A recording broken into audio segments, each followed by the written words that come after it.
3 సంవత్సరాల నుంచి కేవలం ప్రకటన గ్రంథాన్నే బోధిస్తున్న వ్యక్తి ఎవరైనా ఉన్నారా అంటే మన పాస్టర్ ఏమన్ బ్రదర్.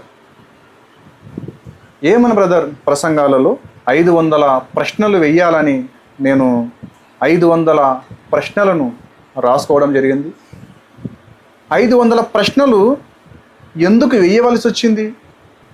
ఇవన్నీ కూడా మనము ముందు పరిశీలించబోతున్నాము. ఒక్కొక్కటిగా మనము ప్రశ్నించబోతున్నాం.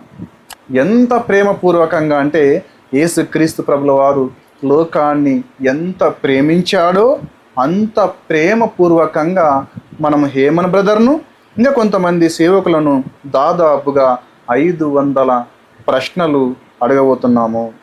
ఏది సత్యం ఏది అసత్యము అనే దానిపై 500 ప్రశ్నలు మనం అడగబోతున్నాం.